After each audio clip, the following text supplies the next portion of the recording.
A warm welcome to all of you here from the DEXA headquarters at Johannes Kepler University in Linz. It is our pleasure to see all of you again for the DEXA opening of the year 2021.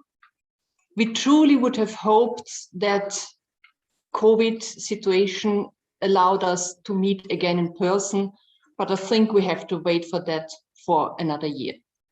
Therefore, we decided to go again for a virtual conference, and I would like to thank all of you very much for joining this opening session.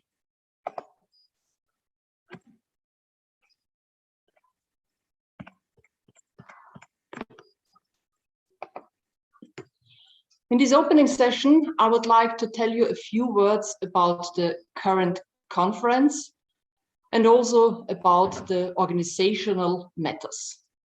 Let me start with several facts and figures about this year's conference. As you probably have already seen the program, we have put together a lot of hopefully interesting events and special sessions. We have one panel session. We have 5 keynotes in this conference. We have in total 38 sessions, some of them running in parallel for the various paper presentations. We have an impressive number of 142 papers that are going to be presented during the conference, and this results in 2,640 minutes live stream minimum. If there are some active discussions, it might even take longer. And we do hope that we truly have a large number of participants and viewers. I would like to mention on this occasion that all the plenary sessions, which means the keynote and the panels, will be broadcasted live on YouTube. So in addition to the participants that you see now in this Zoom meeting, there's also a worldwide audience watching us via YouTube.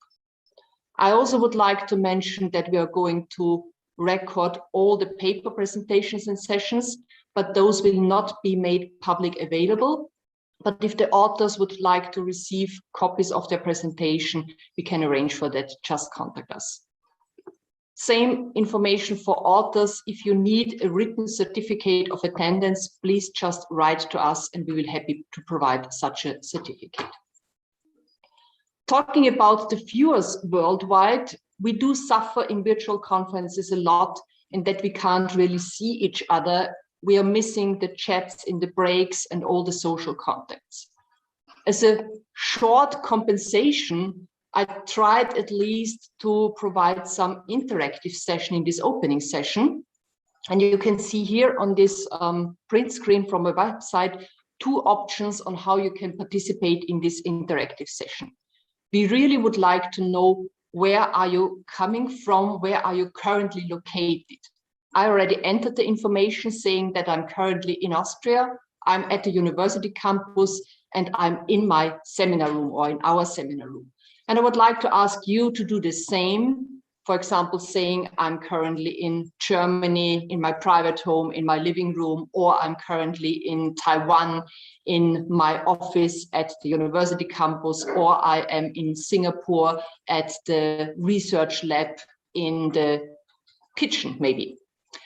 In order to participate, we are using Mentimeter, which is a voting tool that you probably know, and you can participate via 2 options. One option is you just bring your mobile phone close to the QR code that you're currently seeing on that page, and then you will be directly entered to the Mentimeter page where you can enter 3 keywords.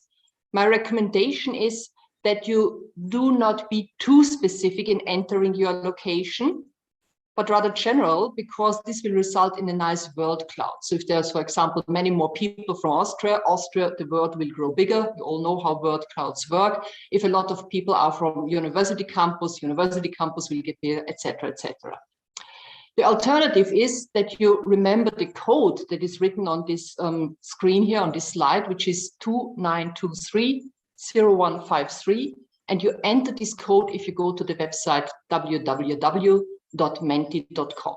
I really would like to ask all the participants to join this exercise. And I will show you at the end of this opening session the results, and maybe we can already have a populated world cloud here.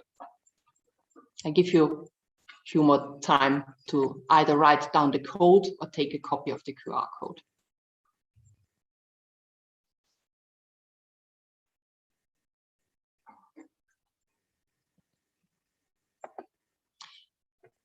The next thing that I would like to present to you in this opening session would be to make you familiar on how we are planning to run this virtual conference. We are all experienced in running physical conferences and attending physical conferences. We all know our code of conduct, but there are some specific rules for virtual conferences. Some standards have already evolved, but it's still worth to remember and recall what would be our rules of the game for this virtual meeting.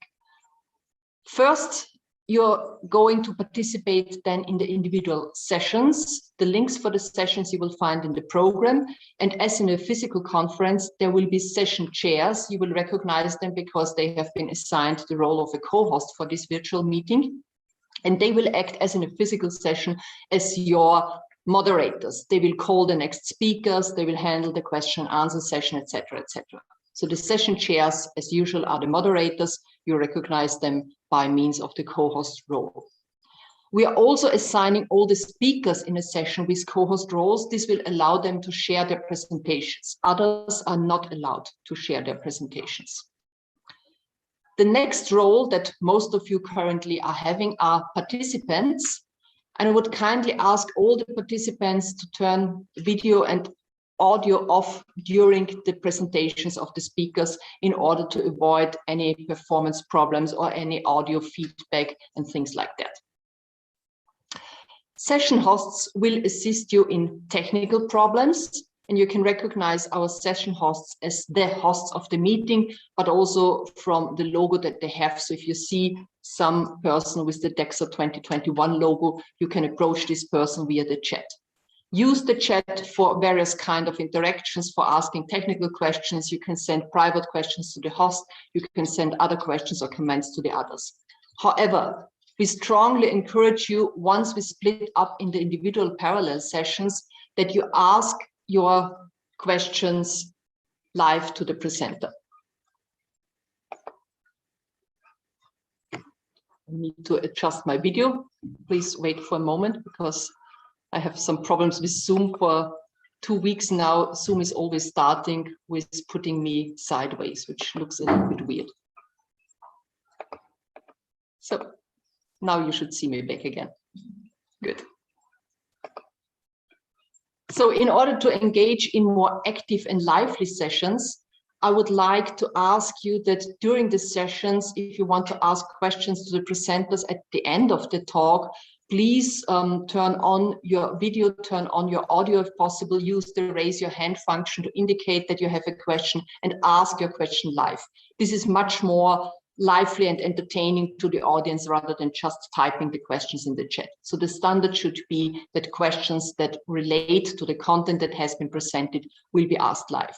Please do not use the live function if you encounter technical problems. For technical problems, use the chat or send us an email if you would need to do so. And last but not least, we all know how to behave in the physical world. We all know how to be polite and give constructive comments. Please use the same type of polite and constructive behavior here in the virtual world and never post any abusive or offending comments in this virtual world.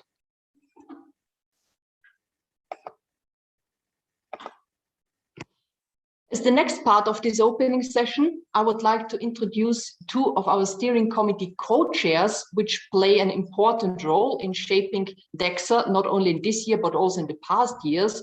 And the first one would be Robert Wille. He's a colleague of mine at Johannes Kepler University here in Linz. He's also the scientific director of SCCH, the Software Competence Center in Hagenberg, and one of our steering committee co-chairs. Robert, the floor is yours, please.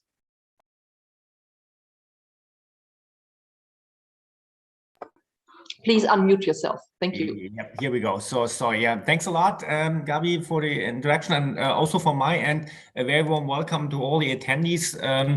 Maybe a quick word on the Software Competence Center Hagenberg. We are a research transfer center, which has originally been funded more than 20 years ago at the Johannes Kepler University.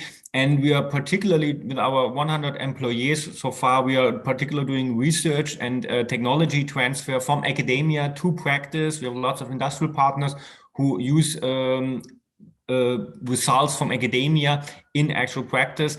And here we have a particular focus on software science and data science. And as SCCH, we have a long history with DEXA and its conferences and workshops. And probably some of you, if not most of you, already know SCCH. Anyway, if you don't, just check out www.scch.at or visit us at LinkedIn. And because of this long history, of course, we are also happy to sponsor this year's event. And as Gabi was saying before, obviously it would have been really cool to welcome you all to Linz and to Upper Austria and to have a real physical event. But in the meantime, I think most of us get used to virtual conferences, although we are probably all looking forward to the time when we can have actual meetings again. And sooner or later, there might be a chance that we can welcome you to Linz, to Upper Austria, and then we have another nice physical experience. But still, even if this year's edition of DEXA and its conferences and workshops is only virtual, I still believe that it's going to be a really exciting event. So we have a lot of interesting days ahead of us, probably days with many talks and probably not that much sleep, also depending on what time zones you're currently logging into. And this nice and interesting and exciting program, of course, became possible because of all the contributions by all the authors, by all the contributors, by the keynote speakers, by panelists, special sessions, but also, most importantly, because of all the work many have done in the background. So the entire team organizing this year's DEXA did a tremendous job, and I would like to thank all of them for all the hard work, and hope you can enjoy the next days to really look and enjoy what the fruits of all your hard work are going to be. So that being said, still, although it's just virtual, I hope you have some great and interesting days. I'm looking forward to interesting discussions, interesting talks. And with this, I give the floor back to you, Gabi. Thank you. Thank you very much, Robert, for those nice introduction and words of welcome. We all hope that there will be chances, as you said, to meet again in person. I would like to hand over now to our second steering committee chair, Armin Joer. He's a professor at the Technical University of Vienna and also member of the steering committee and a long-term founder and accompanying mentor, I would say, of the DEXA conferences. Armin, may I kindly ask you to turn on your audio and video and deliver your words of welcome. Thank you, Gabi, for giving the floor. Dear colleagues, with the initiation of DEXA in 1990, there's something, yes. So with the start of DEXA in 1990, a very successful forum for the dialogue between scientists and practitioners in important areas of computer science with eminent relevance to applications for serving our societies was established. In the many years of the existence of DEXA, the DEXA board has decided to organize some specialized conferences for dedicated important areas. Emerging out of this DEXA, there was DAWAC for big data analytics and knowledge discovery, TRASPAS for security and privacy in our digital world, eGovis for electronic government. And I want to thank all the PC chairpersons of this DEXA conference and the committee members for the work of DEXA. Dear colleagues, most importantly, I want to express my sincere thanks to all the authors for writing and submitting their scientific contributions, and to thank all the program committee members for reviewing the papers, a work which guarantees the quality of a conference as a scientific event. This year's DEXA has attracted very distinguished keynote speakers and panelists. We are very grateful to the keynote speakers and panelists for their contributions. Special thanks have to be mentioned to the enthusiastic team of DEXA for their huge organizational efforts and hard work in these difficult times. I want to explicitly mention here Hesti Sujana and also the support of SECH as main scientific partner of DEXA. Finally, I want to wish inspiring 4 days of scientific discourse and also scientific networking at DEXA, because this conference event, even delivered via Zoom, should deliver a platform for the interwoven areas of the DEXA conference, of DEXA, DAWAC, TrustBus, EGOWIS, and all the workshops. This is the spirit of DEXA. And I very much hope you will also enjoy the atmosphere and the famous DEXA discourse culture, despite of its realization via Zoom due to this pandemics, because this is a very special thing of DEXA, the discourse amongst the different disciplines, the exchange of different impulses from different areas. I still hope, despite of Zoom, that you will enjoy this conference very much. Thank you very much.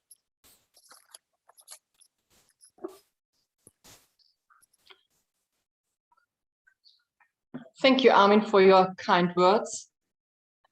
And I would like to move on now.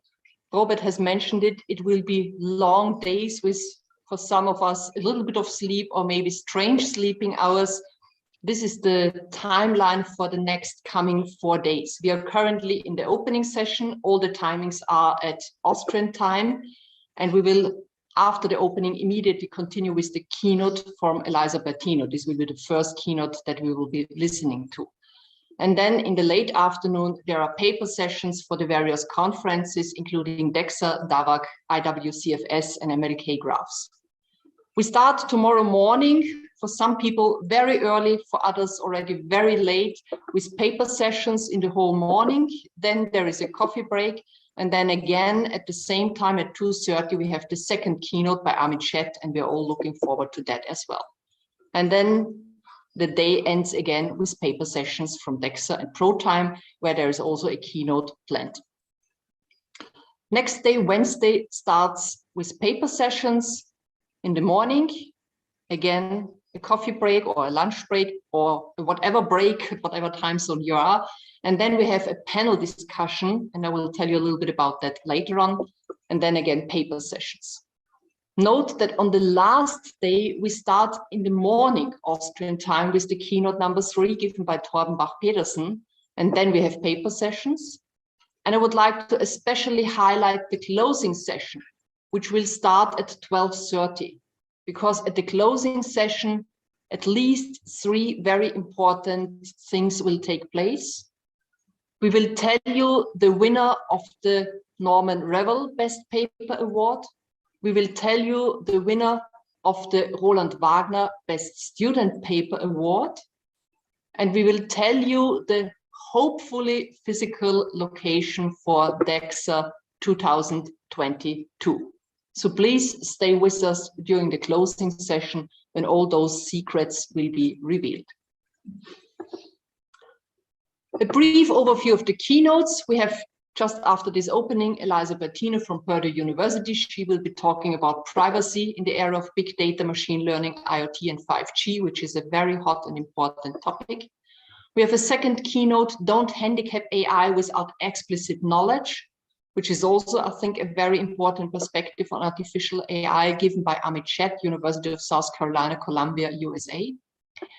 We have a panel on big minds sharing their vision on the future of AI. The moderator will be Bernhard Moser from SCCH, and he has aggregated a very prominent group of people discussing this topic with him, including Battista Biccio from University of Cagliari, Italy, Claudia Diaz from Katholische Universität Leuven in Belgium, Heiko Paulheim from University of Mannheim in Germany, and Olga Saug from the Complexity Science Hub here in Austria. The other 2 keynotes are the other three keynotes are extreme scale model-based time series management with Modeler DB from Torben Bach-Petersen from Aalborg University in Denmark. Then we have the Trust Bus keynote given by Melek Önen, Associate Professor in the Digital Security Department at Eurecom. She will be talking about privacy preserving and trustworthy AI. So you see AI is a hot topic at this DEXA conference as well. And last but not least, we have the ProTime keynote given by Siegfried Hörmann, and he's showing this interdisciplinary nature of DEXA that Armin Schoer has been mentioning, because he's from the Institute of Statistics from the Technical University of Graz, and will share his vision on statistics and time series analysis and the interconnection to our computer science community. You will find all information about the DEXA conference as usual on the DEXA website. I would like to highlight that the proceedings are already available online. So if you click on the website on the link to proceedings, you should have free access currently to all the papers. I think there are still some technical problems with the papers from DAVAG, but Springer and us are working hard on solving that. So it should be solved within the next couple of hours, hopefully, and you will then have access to all the papers online. And of course, they will then also be archived in the Springer Link archives. Armin has mentioned the continuous series of DEXA conferences on the one hand, and I would like to dedicate my sincere thanks to all the DEXA conference chairs for their tremendous work in putting again together a very interesting program, handling all the paper reviews, doing all the hard work that resulted in this wonderful program that we have during the next coming 4 days. I would like to thank Christine Strauss from University of Vienna, Matteo Golfarelli and Robert Bramble from the DAVAG conference, Andrea Kö and Enrico Francesconi for IGAVIS, and Kostas Lambrinoudakis and Simone Fischer-Hübner for Trust Bus conference. The workshops are the instrument that help DEXA growing thematically, and it is my pleasure and honor, and I'm a little bit actually proud of that we can introduce to you 3 new workshops this year, which is AI Cares, the International Workshop for AI for Clean, Affordable and Reliable Energy Supply, AI SIS, International Workshop on AI Systems in Maths Modeling and Software, and ProTime, the first international workshop on time series analysis. In addition to that, we have the continuation of 3 other workshops, namely MLK Graph, which is held for the 3rd time, IWCFS, which is held for the 5th time, and BioKDD, which is already held for the 12th time. So these are the workshops. And again, thanks a lot to all the workshop chairs and co-chairs for putting together an interesting program. The thanks go on to all the conferences and workshops. And if it would be a physical conference, all of you would join me now in a big applause, but this time it's virtual. So please take my applause on behalf of all the audience. I also would like to thank all the people that contributed towards shaping the program, which would be all the PC members of the conferences and workshops, all the reviewers. You can imagine that a number of 140 accepted papers resulted in a tremendous amount of reviews that we had to collect. I think it's more than 1,000 reviews, individual reviews that we had to organize and manage for this conference. So really thank you to all of you for delivering also valuable reviews and comments. I would like to thank all the authors and all the participants. I wish you a very joyful and successful event. And I would like to thank the organizing teams from IOWAS, from JKU, but also from SCCH. So with that, I would actually like to conclude this opening session. I wish you a successful DEXA 2021. Not without mentioning once again the QR code. So if you missed the opportunity before, you still have the opportunity now to enter your data. And since we already have a couple of minutes before we start with the keynote at 2:30, I will try to switch to the website and to show you the world cloud that hopefully already has evolved. I will stop this screen sharing now and try to switch. Oh yes, it's nice. It's getting populated. I will show it to you immediately. Good.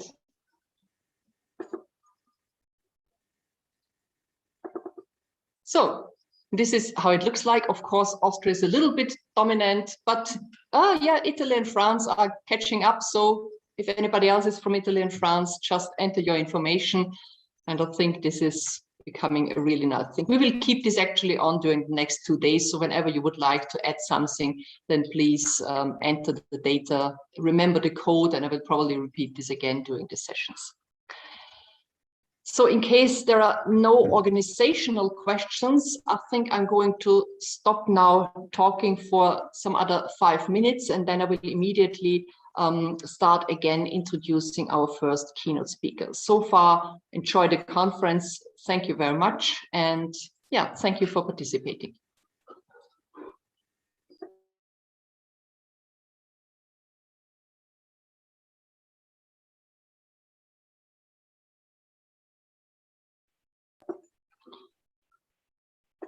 Welcome back again. It is my pleasure to open now this first technical session of our DEXA conferences and workshops. And the first speaker for today is our honored keynote speaker, Elisa Bertino. She is a professor of computer science, actually holding the Samuel D. Conte Professor position at Purdue University, and she serves as a director of Purdue Cyberspace Security Lab. In her role as director of the lab, she leads a multidisciplinary research team working on data security and privacy. Prior to joining Purdue, she had various academic positions, including being professor and department head at the Department of Computer Science and Communication of the University of Milan. She has been a visiting researcher at IBM Research Lab in San Jose and visiting professor at Singapore Management University and the National University of Singapore.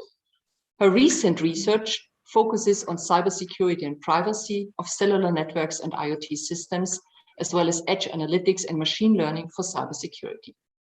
She is a fellow of IEEE, ACM, and AAAS, and from those organizations, she received numerous awards, including in 2002, the IEEE Computer Society Technical Achievement Award, or in 2005, the IEEE Computer Society Tsutomu Kanai Award, or in 2014, ACM SIGSEC Outstanding Contributions Award for her citation for her seminal research contribution and outstanding leadership to data security and privacy for the past 25 years. I personally have the pleasure to work with Elisa within ACM, where she is the secretary treasurer, and we meet every once a month in our presidential meetings, because most of you know I'm the current president of ACM, so it's also my pleasure to work with Elisa in that capacity. So without wasting further of your valuable time, you really prefer to talk to Elisa, I'm going to end now my presentation of her and would like to hand over immediately to you, Elisa, and kindly ask you to start with your talk and presentation. Please, the floor is yours, Elisa. Yeah, Gabriele, thank you for the very kind presentation, and good morning, good afternoon, and good evening to everyone. I would like to start by thanking Professor Gabriele Kotsis and Professor Min Choa for the kind invitation to give a keynote. I must say that I attended DEXA a long time ago when I was a very young researcher, and I attended the second edition of the conference in 1990. So at that time, I had the opportunity to present a paper. I was very young in my career, and for me, it was a big achievement having a paper in DEXA. And over the years, we published other papers, but that one is very important for me. And the conference was already very nice, very thriving, and the sea has gone a very long way. So I'm very, very happy to be here. It really brings back a lot of nice memories. Now, let me start with the technical presentation. I would like to say that I am very happy to have this opportunity to share with you my perspective on privacy, which is today a very challenging problem. Okay, I don't know why this. Okay. And the discussion about privacy and technical approaches to it is very complex, because today we have many technologies, and those technologies have multiplied our ability of collecting and processing data, obtaining knowledge and recommendations from data, and making devices, control systems, cyber-physical systems, intelligent and autonomous. And when we bring together all those technologies, there is much more that we can do, many more applications which we can enable. And the progress is continuous. We have a 5G, researchers company are already looking into 6G. And when talking about cellular networks, which are a very important critical infrastructure, it's very important to mention that in the future, the goal would be to connect to cellular networks, not only humans with their mobile phones, but also devices. And as you can see, there are a lot of technical challenges, but also a lot of pressing privacy issues. And basically, before talking about privacy, I would like to mention that those technologies that we already have, together with others that we will invent, are or will be the key to address major societal challenges. For example, health security. Here, monitoring and prevention of disease spreading is very critical, as we have seen during the COVID. A lot of healthcare is based on data, more and more. And but there are very nice challenges ahead of us, such as in the future, could even prevent pandemics or detect them much earlier than we have been able to do today. Of course, today there are a lot of cyber attacks, and you have heard all these continuous ransomware attacks. And definitely all those technologies together can also help with cybersecurity. And they can help with food and water security to assure that our society will have those critical resources available, and so forth. So, however, you know, when you look at all those applications and the future applications that we can enable, many of them require collecting a lot of data, okay? And basically, this brings the problem that on one side that we want to have security in its various forms, but on the other hand, we have the problem that this requires a lot of data. And in particular, when we look at all those technology, we can see a very complex ecosystems and with a lot of privacy issues. And those privacy issues arise in many components, system layers of our ecosystems.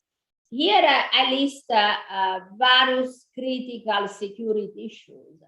Let's start with cellular networks.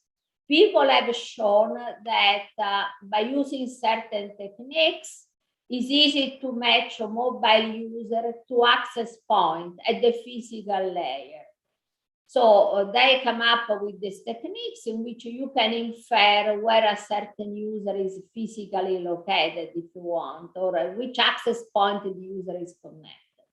In the past, researchers have shown a lot of traceability attacks by showing that the international mobile subscriber identifier, which is your identifier, which is in the SIM card, that can be captured very easily. And since this IMCI is associated with all the messages, the control messages exchanged between the cellular phone and the cellular network, somebody, an attacker with this knowledge, can track the user movement. So this was a serious issue, and this led to the standardization body to introduce actually a temporary mobile subscriber identifier, by which this IMCI, once the phone is connected to the cellular network, is replaced by a temporary one, which is a random identifier, which periodically changes. However, as we will see shortly, even this solution has some privacy issue. And we will see this in the context of an attack that we have identified, we have shown a couple of years ago. So cellular networks have many more of those privacy vulnerabilities. Then, of course, a lot of privacy issues are related to data. As we said before, all those applications require data. And the problem is that very often different data sets, they need to be linked together. And this allows inferences that sometimes you wouldn't expect could be done by combining those data sets. And actually, even if certain data sets are anonymized, still those inferences are possible. I'll show you a very simple example of this data linkage problem. However, the main problem is the lack of data security. So I want to emphasize that security and privacy are two different requirements, even though they are kind of related. And in particular, it's important to mention that in order to have a privacy, you must have a data security. Because if the data is not secure, then this data can be easily stolen, and or attackers can try to get the data related to specific individuals, and therefore data security is critical. Now, data security by itself is a precondition for data privacy. Privacy is much more complex because privacy also has to take into account user preferences. In the context of privacy, users may opt in, opt out in certain services, or because they prefer to have high privacy. Also, data privacy has to take into account compliance with various privacy regulations. And there are now several of them. The most prominent that I'm sure you are very familiar is GDPR, which is being developed by the European Union. And finally, data which are collected for certain purposes, they are used for unanticipated use. And sometimes the users were not to be told in advance. They were being told that the data were only used, for example, for shipping them some products, and instead information about what the user has bought can be sold to other parties and so forth. In the mobile ecosystem, applications have also a lot of issues, and basically they are often vulnerable, which means that they have a lot of vulnerabilities, which would allow attackers to compromise the application and then get hold of data. And also, applications often collect more data than they should. We call them curious mobile applications. AI and machine learning have also their own privacy issue.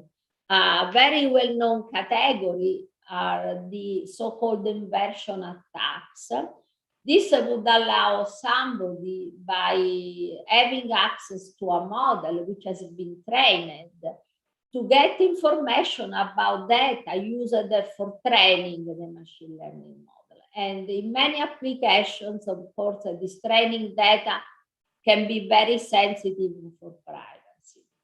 And more recently, has been pointed out that even when there are data privacy techniques, sometimes the protection is uneven for specific subset of users. For example, minorities, they don't have the same level of privacy protection that other classes of individuals have. And finally, we have a lot of wearable devices, and there will be many more which will be coming, and they continuously stream a lot of data. And of course, once this data start moving across networks, for example, through a cellular network, then we move to a cloud. There could be a lot of potential for privacy breaches because these movements would require all the path and the steps be equally protected, but sometimes there are some weak point in this transmission and processing chain, and this basically will result in a privacy breaches. So as you can see, we have a lot of different threats, and so the problem, as you can see, is particularly complex here. And let me, just I want to mention as just one example, which is very interesting. As you can see, when the pandemic started, a lot of companies, a lot of researchers came up with many different techniques for various purposes. One, for example, was techniques for touchless entry, when somebody could enter inside building without touching anything. Thermal temperature scanning, which you can see here. And therefore, when somebody is approaching somebody else, can even have information about temperature. Managing and tracking the physical interaction among individuals, where again, there are different approaches. One which was more proactive, so users would have a kind of device which would ring if this user was too close to another individual. Okay. Or techniques which track the user movements by analyzing the videos. And you can come up with many more ideas, including the various mobile apps which have been designed to trace social contact through Bluetooth, for example. But again, even those that may require, as you can see, the collaboration of several technology, again, cellular networks, IoT devices, data, and AI. Now, let's start by showing you a very interesting example. And the reason why I want to show this example is is a bit technical, but basically what this tells us that one problem that today we have, not only with finding vulnerabilities which may lead to privacy breaches, but also vulnerabilities which may lead to security, is that some attacks are due to side channels or are very difficult to just detect or find. And in particular, we don't have a systematic approach to find those vulnerabilities. In many cases, researchers find the vulnerability just because of their intuition, just by chance. And unfortunately, still this is the state of today. So we really, to address these issues in a very comprehensive way, we need to have a more systematic approaches. And I'll tell you how we found this vulnerability, how this happens, that we found it. But again, the research has to move also because companies, which at the end are in charge of implementing those protocols, those standards, they don't want to just have just find one vulnerability. They want to have a more approach, like systematic testing techniques or systematic analysis techniques, that they can give a more confidence about the security level of their implementation. So this is one attack, which again, is very sophisticated in a way. Let me give you some background. So as I mentioned before, we are all familiar with the International Mobile Subscriber Identifier.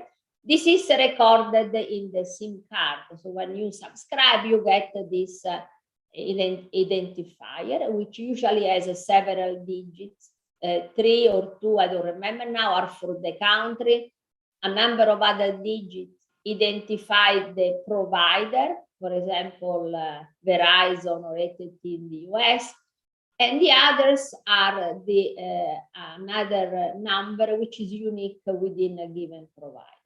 However, because of privacy issues, and those issues were really identified many years ago by researchers, it was clear that using the IMCI in all these control communications that are executed between the phone and the cellular network would lead to privacy breaches. So the idea was to replace this IMCI with a temporary one, which is again a random one and which is periodically changed. I must say that some colleague basically did a data analysis and they found that companies, the providers, do not always change the TMCI quite frequently, but this is another issue. So the idea is basically that, we have, so once the phone is attached, does the connection, it will receive at the end of the connection protocol, this temporary mobile subscriber identifier. Another important background information is to mention that because of saving energy, the phones, when they are not active, which means the phones are, the user is not calling or browsing or, for example, receiving messages, the phone are in a low power mode. So you can see them as they are sleeping, basically, so that they can save energy. But of course, which means that they don't, basically don't do activities concerning the cellular network. But of course, the phone somehow has to wake up from this state in case there is a call. For example, suppose my phone right now is not active because I'm not communicating with my phone, and the phone is in this idle state. But of course, the phone has to be notified when there is either a call or an SMS. And therefore, there is a special protocol called the paging protocol. Basically, the paging protocol is a protocol which will send a paging message to the phone, notifying the phone that there is an incoming service. And the base stations will broadcast these paging messages and to the local area. And if a phone is in that area, this paging message will have a record with the temporary, the TMCI for that phone. And notice here that indeed here, in some cases, the IMCI is used. This may happen because there could be phones which are very old for backward compatibility. So this protocol basically, the broadcast of this message, the phone itself will scan those records and see if there are incoming calls or messages. If this is the case, the phone will wake up and start the protocols for answering the call or receiving the SMS. But now, of course, you may be wondering, how does when does the phone wakes up? Because as I said, the phone is sleeping basically. And this is called the paging protocol, which is based on what is known as the paging location. Now, to be very simple, because we, of course, don't want to talk so much about cellular protocols, let me say that basically the cell tower will broadcast those records, and those records basically will use a paging cycle, which is measured in radio frame. So the cycle is 128 frame, which means periodically this cycle will repeat. And what is important to notice that each phone has a specific frame which the phone knows that it has to wake up. So for example, a certain phone will know that has to wake up at the 11th frame. Okay. While other phones, they know that they will have to wake up at the 21st frame. So they can be asleep for the rest of the paging cycles and only wake up at a specific frame. You can see as a partition of this cycle that is executed. Each frame is 10 milliseconds. So the phone will wake up as a 10 millisecond. We look at those records in this frame and see if there is anything addressed to the phone. Okay. And as you can see, everything is very quick, and because of course, the efficiency is critical. So now the question is, how does the phone knows the frame when the phone has to wake up? And what we discovered was that basically this index, which again represented the index, the frame number when the phone has to wake up, is obtained by the last 8 bits of the IMCI. So in this case, as you can see, this is an actual phone number. If you translate into binary digit, you take the last 8 bits, you will get the 11 number. And this is when the phone wakes up. Notice here we have a major privacy issue, because this page index basically deterministically depends on the IMCI.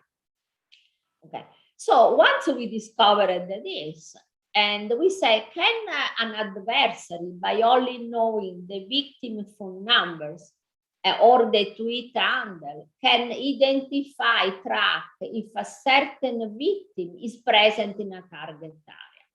So we say, I know this number, for example, of the user, the number of the phone, not the IMCI. I just know the phone number, because remember, with the TMCI, I do not know, the attacker will not know the IMCI, will only know the phone number.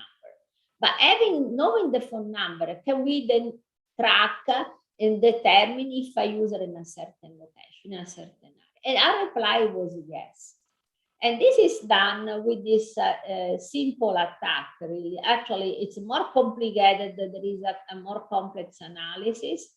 But basically, we did a lot of tests, and we could see typically which is the distribution of paging messages when there are no calls made by an attacker. As you can see, basically there are all the distribution of those messages are kind of almost uniform distribution across the various frames. Okay. Oh, sorry. But basically, so what somebody can do, can simply, suppose I want to learn which is the paging occasion of a victim, I can stay near the vicinity of this victim and send a lot of silent calls to this victim phone number or Twitter handle. And then I can see a spike in the distribution of those paging records. So, because in a certain frame, for example, frame number 20, there will be a lot of messages directed to this phone. And the silent phone calls are calls by which the receiver will not hear the phone ring. So once we have identified the paging occasion, and I know that for a certain user, this will be 20, we can apply the same mechanism to detect when this user is in a certain location. Now, as you can see, this attack is quite sophisticated, and of course, may be required if you really want to track a specific individual, and whether attackers will do those type of attacks on a larger scale may not be likely. However, this shows an example of privacy breach that we have here. Now, how did we find this problem? We were looking at security vulnerability, and we just noticed that this paging occasion was not changing with the TMCI, with the temporary identifier. And then the rest was our intuition. But we wonder, there are other similar vulnerabilities. That could be other ways in which attackers can really track, being able to track individuals. So this is where research is needed to have a more systematic approach. Now, just I want to mention this very famous case, which originated a lot of research in data anonymization. This is a very well-known example by Latanya Sweeney, which she came up with this attack in 1997. Basically, she observed that the Massachusetts hospital had a data set made available, perhaps for research purposes. And as you can see, this data set was anonymous, at least in theory, because it didn't include the personal identifiable information, such as the social security number, the name, and so forth. However, really had other identifiers, let's say other information like DOB, sex, zip code. And basically, she noticed that by linking this data set with the voter list, she could re-identify records of a specific individual. For example, if you notice, we have an individual called Sue Carson. She has a zip code which corresponds to this one. She is a female. She has a certain DOB. And basically, it's very easy that this individual corresponds to the individual whose medical record is the one in the bottom here. Okay. And today, so at that time, this was a simple, if you want, attack. But today, where there are so many data sets which move everywhere, you have a lot of machine learning techniques, linking together an anonymous data and re-identifying individuals, the actual individuals to whom those records pertain is quite trivial to do. Now, let's look a little bit about unsecure and curious applications. In particular, myself and my colleagues, we did 2 analyses in mobile applications quite recently. Those were done in 2019 to check if mobile applications basically do a good job in authentication. And to our surprise, basically, that was not the case. We looked in particular to a lot of application, almost we looked at 13,000, over 13,000. Those were applications in the Google Play App Store. And to our surprise, we found when looking at the security of the login and password protocol, which is the basic one by which the application running on the phone will do a login on an application on the cloud, we found that quite a substantial number of those applications had mistakes in the validation of certificates. We found, for example, that a lot of them all implemented whether the certificates are signed by an invalid certification authority. However, they didn't check whether the certificate was expired, whether the host indicated on the certificates was the actual host with which the application is communicating. So you see here the list. And a large number of them, actually, over 900, don't do even any certificate verification at all. Okay. So the consequence of this is that the application can be connected to a rogue website. Because again, since there is no certainty that the application on the mobile phone is talking to the legitimate application on the cloud, somebody can end up on a rogue application that they can ask a lot of information. We also looked about one-time password. Those are used typically for two-factor authentication, or sometimes are used for other purposes. And again, in this case, we analyzed more than 3,000, and we found that they had a lot of problems. In some cases, the expiration, so the renewal interval was very large. The length of those one-time password was short. They could be reused many times. They were not random. They are supposed to expire within 10 minutes. And we found that actually a lot of them had the token was valid for 24 hours. So we found quite a large number of them. This analysis was done in application in Google Play and in another app market in China. So we look at the two different Apple Play markets, we would say.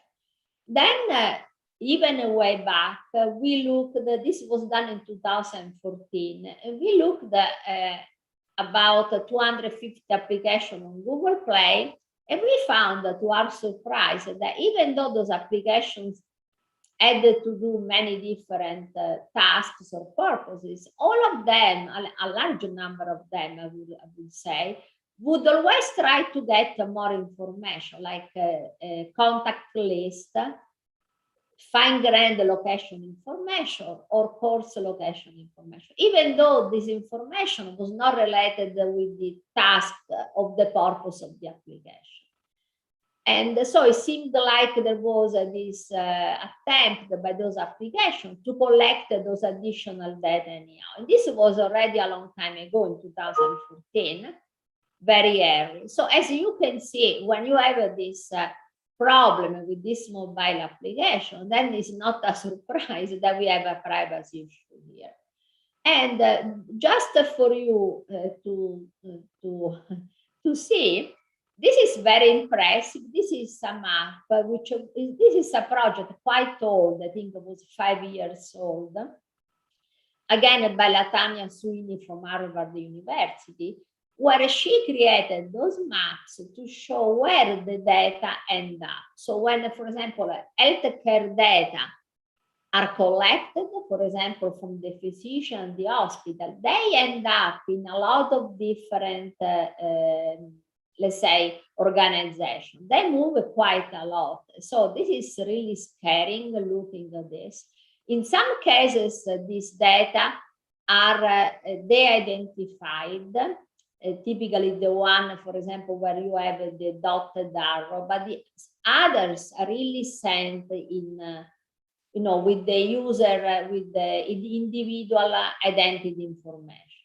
So as you can see, there are a lot of parties collecting this data. So this is, when I saw this, I really jumped, because even myself, I was not aware where all those data end up.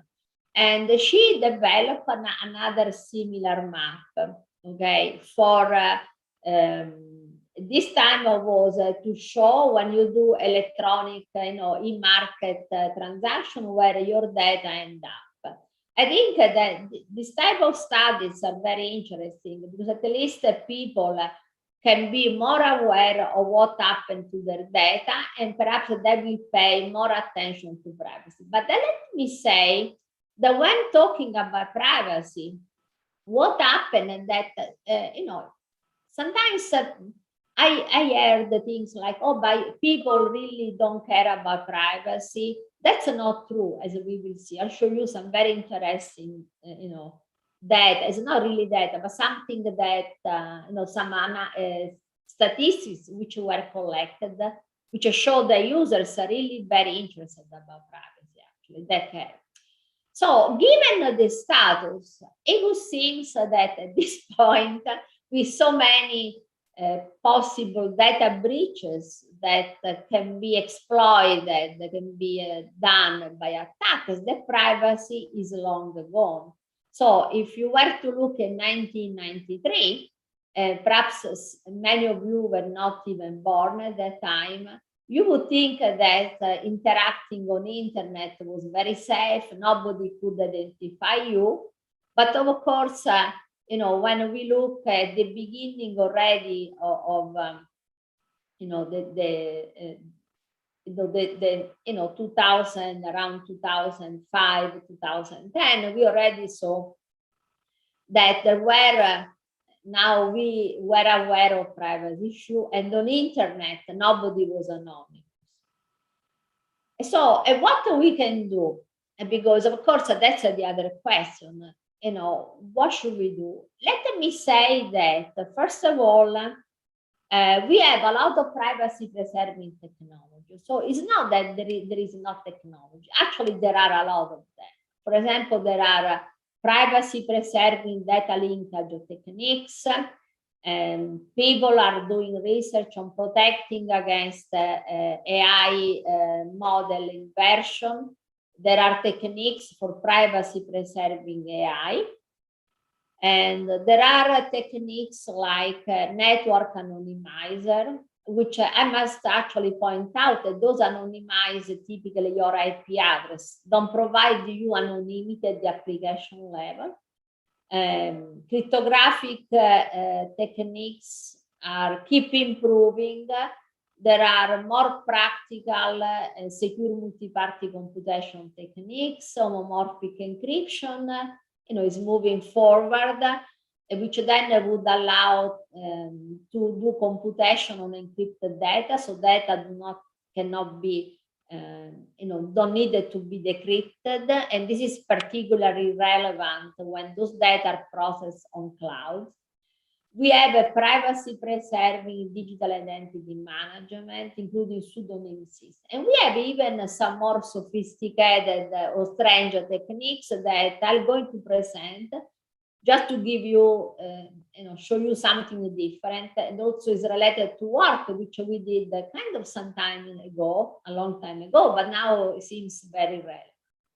So what is the problem, however? We have all those. Well, first of all, different individuals have often very different privacy preferences. That's one issue, which means, certain users, because of incentives, they give their data once they're given those incentives. Other users don't care about incentives.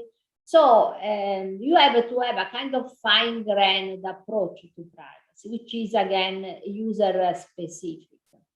And this will complicate a lot the techniques you have. Also because some techniques, the way you configure, deploy, etc., depend on the specific country, because they also have to take into account the privacy regulations. And I'll say more about this. So let me briefly show this kind of technique that we came up many years ago.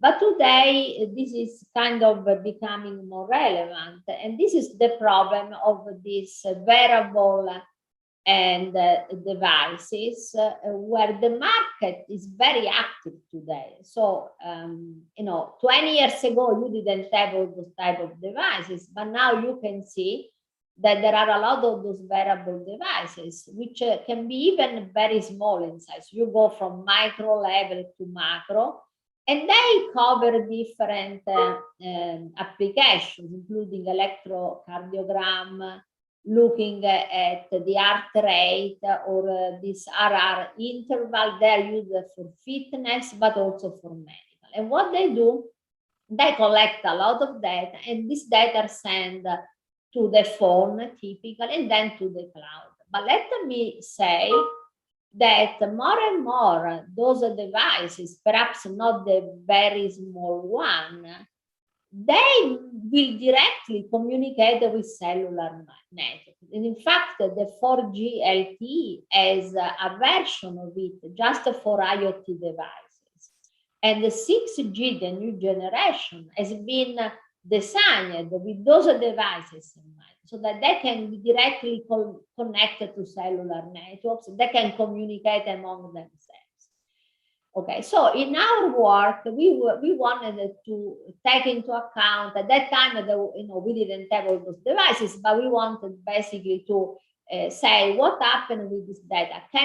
Because this data are streamed to different parties. okay? And the different parties are the query specifiers.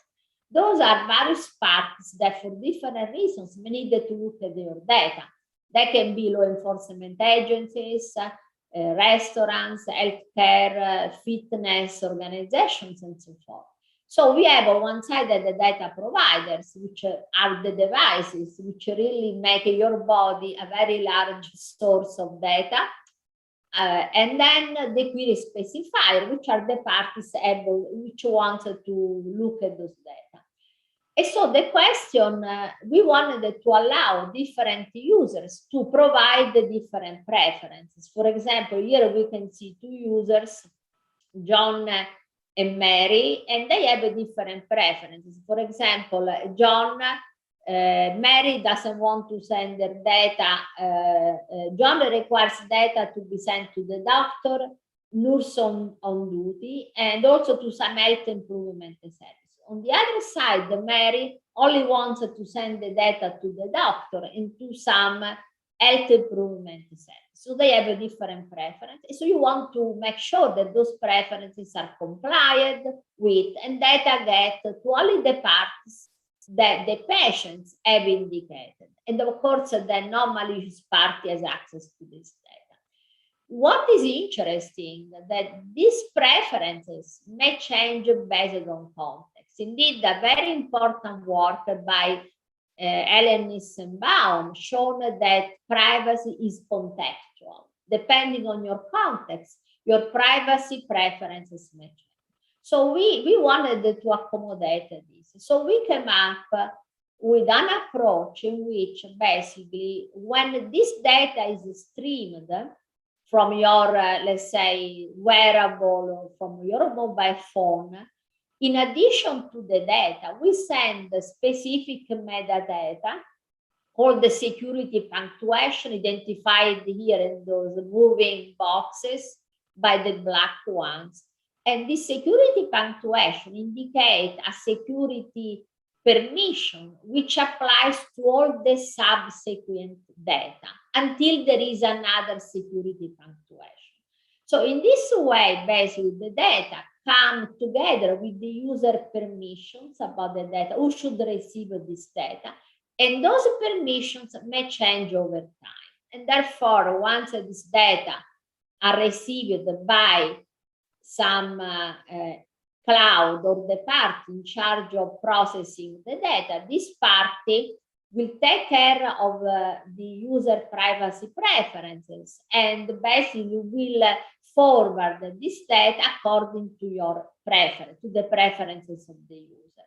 And keep in mind that in addition, the data are also filtered by taking into account the organizational policies, because the organization have also their own privacy preference, then have their own privacy policies. Now, an interesting question is, how does one inject those permissions at runtime? Okay. Here, there were a lot of different ideas that we thought at the time. So devices could come up with a set of rules that then the user can adjust or based on his own preferences. Machine learning actually today can allow us to automatically generate those permissions, because it's very easy to collect, to have a small system collecting contextual data and learning which permission the user will give, and then automatically generate them and decide which one has to be generated. So here we see some examples of rule. So user may say, when everything is normal, only my doctor can access my data. If something looks suspicious, allow a current nurse on duty to have access. If I am in an imminent danger, allow any medical personnel to access my data. And actually, a case has been reported that this type of wearable devices saved the life of an individual. So this has happened, that can really help. But you want those rules to be dynamically injected automatically by the system. But how would the system do? The system will have other devices which can, for example, have access, can collect data on heart rate and other vital signs, and automatically decide that this is an imminent danger situation, classify the situation as imminent danger, and then automatically generate this permission, and the data will then be seen by any medical person, perhaps even medical personnel nearby. Okay, so this is really where AI could help a lot, in having this type of more approaches where you have both privacy, user preferences, but also, you improve your health. This is another example where we try to address the problem of applications try to collect more data than they did. So we came up with two different approaches. The first one is data shadowing. The idea would be that the user will say, I want to be anonymous at the application level. Then the system will copy all the data, like a contact list and whatever, in a shadow file, and replace the contact list with either random data or even without any data. And therefore, even if the application will try to collect this contact list, would not get the real context. This is the first approach. The second one was a sensitive permission manager, in which we were removing at runtime permissions from the application. When we did this work, at that time, permissions were given at installation time of the applications, and you couldn't change them later on. So instead, we modified the system to allow permission to be removed. This had the problem that some applications would crash because they were not designed with the idea that permissions could be revoked at runtime. Then we had additional features. So as you can see, we have a lot of technology that we could allow. But so the main problem is the following. No, we have seen, we have a lot, but what are the problems? What we need to do? A first important point to make has been noticed by many researchers that people care about privacy. Okay, but the problem is that they find the privacy too difficult to manage, because in practice, if you want to be private, you will need to have a network anonymizer, deploy approaches for security, for privacy at the application level. So it's very complicated. However, as I mentioned before, consumers are very interested in privacy. Indeed, at the beginning of this year, Apple released a version of their operating system, which has a policy called application tracking transparency, which means that basically now certain applications are required to ask user permission to use techniques like IDFI, which is user ID for advertising. So now they have to ask, are you okay if we share your user ID to the advertiser? Because this user ID would allow a party to track a user across multiple applications for data collection and targeting purposes. At that time, when they released this feature, they were expecting not so many users to be so interested. Instead, Verizon, a company affiliated with Verizon, did an analysis, collected data, and found that 96% of those users that they kind of analyzed, that they opt out of this IDFA. So they didn't want themselves to be tracked. So they opt out. So this was very interesting. Basically, this was about 40% of users didn't want to be tracked. They were expecting a very small number, but instead the users really liked this feature. So, so users are interested, but the problem again, that how do you come up with an holistic environment where users say on the phone or in another environment, I want to be private, and everything is organized and done by the system underneath. So we have various pieces, but somehow we don't have a simple holistic approach. And that's what we should try to come up with, more automatic approaches to manage privacy. There is an addition, another critical issue. This is even more difficult because there is always a question of personal privacy versus collective safety. Because we must recognize that some of our data are very critical for safety, for example, for healthcare safety, security, and so forth. And at the end of the day, this is a personal choice. For example, personally, I'm fine with sharing my medical data with the medical research institutions because I know my data will be important for them, but I want to make sure that my data are securely protected. So the question is, how can we make possible for people to make their choices? How can we reconcile personal privacy versus collective safety? One important component is data transparency. We want to know what happened to our data. I show you that map where data move. And also to have policies which are very clear, people can understand, and they can be automatically configured. So with that, I end my talk. Yes, thank you very much, Elisa, for sharing your ideas and also, I would say, visions on how to ensure privacy. It was a great talk. Thank you very much.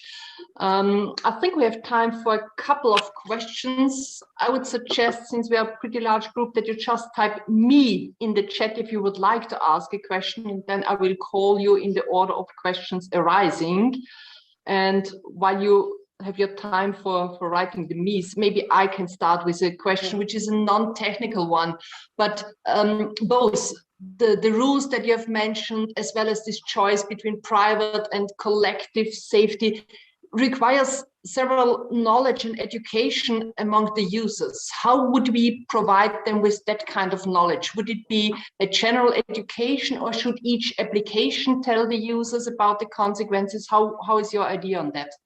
Yeah, that's an excellent question, Gabriele. And this is something that we should really, really deal in a very systematic way.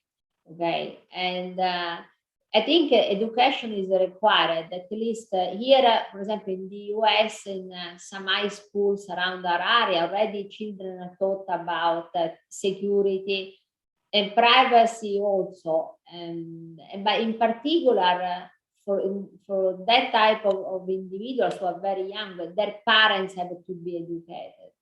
Okay, that's why I think that having notions, I like these maps. We show you where the data go. This is, when you see that, especially for healthcare is one area, but for e-commerce transaction, for example, one I would like to show when I do searches on YouTube, where do this data go? When I am, this will really at least give a very strong warning to individuals. They will understand what happened.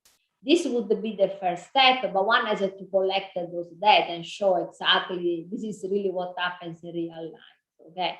And then, of course, users have to be educated, but at the same time, as researchers, we must make easy for the user. Because if I talked to somebody who's an expert in consumer privacy from CMU, and he told me users are really, they like privacy, but they find it too overwhelming to manage it. That's the main issue. Plus, and then education is important. Yes, thank you. So there is a question from Bara Sieni. So please turn on your video and microphone and just ask the question on your own. Hello, thank you so much for the great talk. Sorry, I have just some issues with the video, so I'm just going to go with the question. It was a very, very interesting talk for me, and I think the direct question would be just how was the collection of the customer perceptions on basically privacy vulnerabilities in a way that if there is a possibility that the privacy enhancing technologies or privacy prevention technologies are enabling better, let's say, privacy the same way that the user are still, able to perform with different softwares. How can we collect their perception on that? I mean, so far you have mentioned that users you do not prefer to be have these vulnerabilities, but how did that happen? Like, did you collect it through their interaction with the software? No, They have... okay.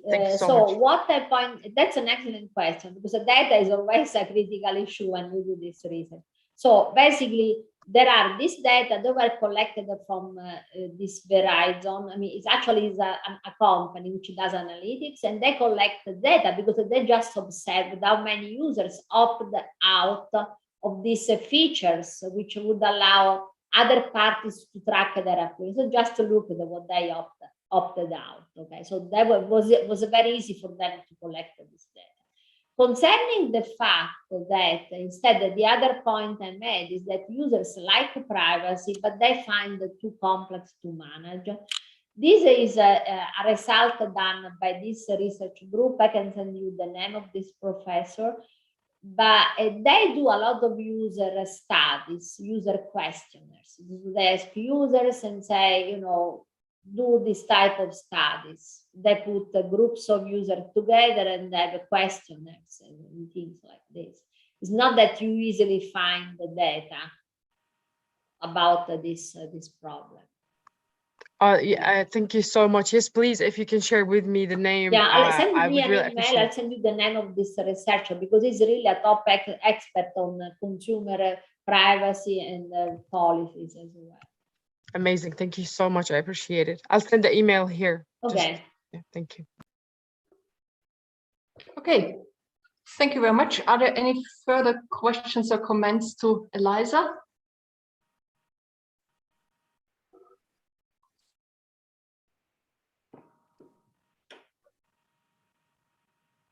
Okay, this doesn't seem to be the case at the moment. So I would like to thank you once again very much for joining us. And also thank you for sharing your personal first experiences with DEXA as a young researcher. I hope this event was also joyful, and I hope to see you at future conferences. Yeah, I hope so. Thank you, Gabriele. It was a pleasure to be with you today. It was. Enjoy the rest of the conference. Thank you. Thank you. It was our honor. So please, a big applause. Thank you very much. Thank you.